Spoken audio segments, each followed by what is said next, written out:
سر عام لوگوں کے علاوہ مطلب کہ ہمارا جو ہے ہر بندے کی اپروچ نہیں ہے کہ کارڈ بن جائے، اور اسی دوران ایک نیا مطلب کہ مضحکہ خیز کہہ لیں یا لمحہ فکریہ کہہ لیں کہ جو ہے نواز شریف صاحب لندن میں بیٹھے ہوئے ہیں، ان کا جو ہے وہ ویکسینیشن کا کارڈ جاری کر دیا گیا پاکستان میں۔ آپ جس شخص کو صاحب کہہ رہی ہیں، میرے لیے تو شخص کو صاحب کا لفظ استعمال کرنا ہی جو ہے صاحب کی توہین ہے، میں تو یہ سمجھتا ہوں۔ اس کی وجہ کہ جو شخص جو ہے ایک سپریم عدالت سے سزا یافتہ ہو کے اور یہ بہانہ لگا کے وہ چلا جائے کہ جی میں بیمار ہوں، کتنا بڑا دھوکہ اس نے قوم کے ساتھ کیا ہے، اس گورنمنٹ کو دھوکہ دیا ہے۔ یہاں کے لوگوں نے اس کے اوپر یقین کیا اور اس کو جانے دیا، اور وہاں جا کے جو ہے وہ سیری پائے کھاتا پھر رہا ہے، اور ہر ریسٹورنٹ میں وہ نظر آ رہا ہے۔ اس کی صحت کیا بتا رہی ہے کہ اس کو جو ہے اس کے اندر خون کی کمی ہے یا کسی بھی چیز کی کمی ہے۔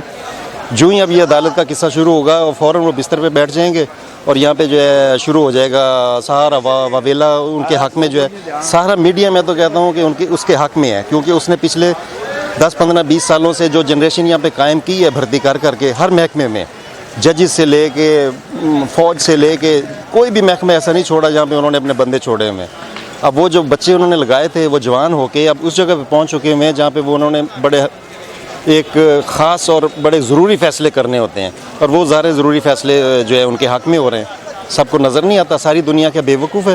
انہیں نہیں پتہ ہے کہ اس شخص نے کیا کچھ کیا، کیا کمایا، اور اب کیسے جو ہے دھوکہ دے کے وہ باہر چلا گیا۔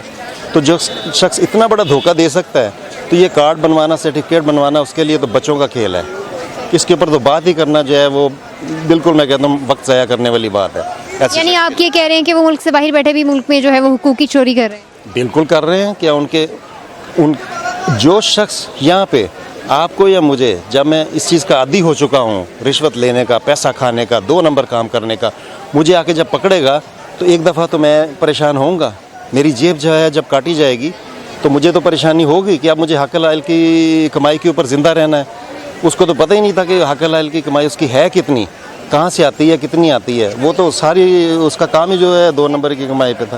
جب یہ چیز ہے تو پھر کیسے اس گورنمنٹ کے یا ایسے شخص کے حق میں کوئی جو ہے بات کرے گا کہ جی اب ہم ایمانداری پہ چلیں گے، اب ہم تھوڑے میں گزارا کریں گے، اب ہم جو ہے اپنے پاؤں پہ کھڑے ہوں گے، اب ہم نے اپنے ایک خوددار قوم بن کے جینا ہے۔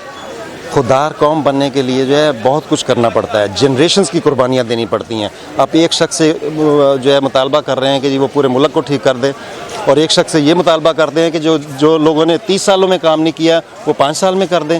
اس کی کتنی اکثریت ہے گورنمنٹ میں، کیسے وہ یہ کام کرے گا؟ ہر بندہ اس کو بلیک میل کرنے کے چکر میں ہے، اس کے باوجود بھی وہ 3 یا 4 سال نکال گیا ہے، تو اس کا مطلب ہے کہ اس بندے میں دم خم ہے اور وہ پاکستان کو صحیح راستے پہ چلا کے دکھائے گا۔ انشاءاللہ۔ چلیں سر، بہت شکریہ۔